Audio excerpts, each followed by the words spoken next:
तर विद्यार्थी मित्रांनो, आपण गेल्या तासिकेमध्ये उतारा म्हणजे काय हे पाहिलेलं आहे. उतारा कसा असतो हे आपण पाहिलेलं आहे. आता आपल्याला या तासिकेमध्ये पाहायचं आहे की एखादा जर उतारा दिला तर तो आपल्याला कसा समजून घ्यायचा आहे आणि त्यावरील प्रश्नांची उत्तर आपल्याला कशी सोडवायची आहे.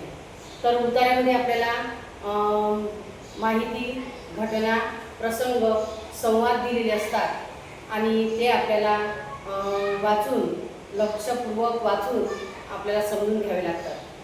आणि ज्या घटना दिलेल्या असतात त्या घटनांचे क्रमसुद्धा आपल्याला लक्षात घ्यावे लागतात.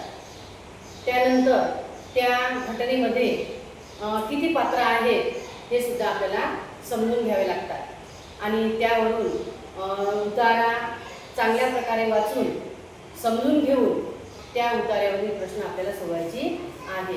आता या ठिकाणी आपण उतारा क्रमांक 1 पाहणार आहोत. तर उतारा क्रमांक 1 मी तुम्हाला वाचून दाखवते, समजून दाखवते आणि त्यावरील मग आपण काय करू, प्रश्नांची उत्तरं पाहू. तर उतारा 1 आहे, फुटबॉल हा जगातील सर्वात लोकप्रिय खेळ आहे आणि तो जगातील प्रत्येक देशात खेळला जातो.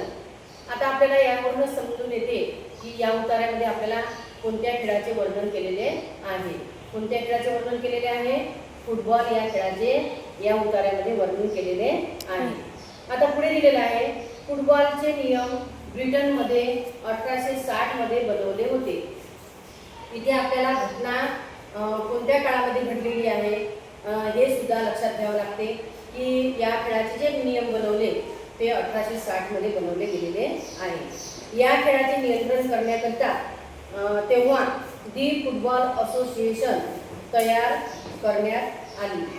एक संस्था आहे की त्या संस्थेने या खेळासाठी काही नियम बनवलेले आहेत आणि या खेळाचं संपूर्ण नियंत्रण ही संस्था करते आणि त्या संस्थेचं नाव काय आहे?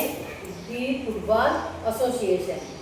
हा खरोखर एक सरळ साधा खेळ आहे. यामध्ये प्रत्येकी 11 खेळाडूंचे 2 संघ परस्पर विरुद्ध संघाच्या गोलमध्ये चेंडू घालण्याचा प्रयत्न करतात. किती संघ असतात? 2 संघ असतात आणि ते कसे असतात? परस्पर विरोधी असतात आणि त्यामध्ये ते चेंडू घालतात.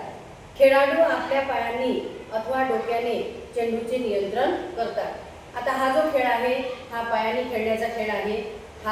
हाताचा स्पर्श किंवा आपल्या बाहूंचा स्पर्श त्याला लागता कामा नये. आपल्याला हात त्याला लावायचा नाही. आपल्याला हा खेळ पायाने खेळायचा आहे आणि डोक्याने सुद्धा आपण त्याचं नियंत्रण करू शकतो. पण त्यांना चेंडूला हाताने अथवा बाहूने स्पर्श करण्याची अनुमती नसते. म्हणजे आपण हाताने किंवा बाहूने त्याला स्पर्श करू शकत नाही. केवळ गोली तेवढा चेंडूला हात लावू शकतो आणि तो सुद्धा केवळ आपल्या गोल समोरील पेनाल्टीच्या क्षेत्रामध्येच. मग त्याच्यामध्ये जो गोली असतो तोच फक्त बॉल इकडे गेला तिकडे गेला तो आपल्याला आणून देतो आणि त्यानंतर गोलासमोरील पेनाल्टी क्षेत्र जे असते त्या क्षेत्रामध्येच तो त्याचं कार्य करू शकतो.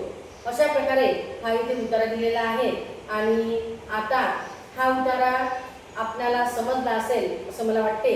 यानंतर आपण यावरील प्रश्नांची उत्तरे घेऊया.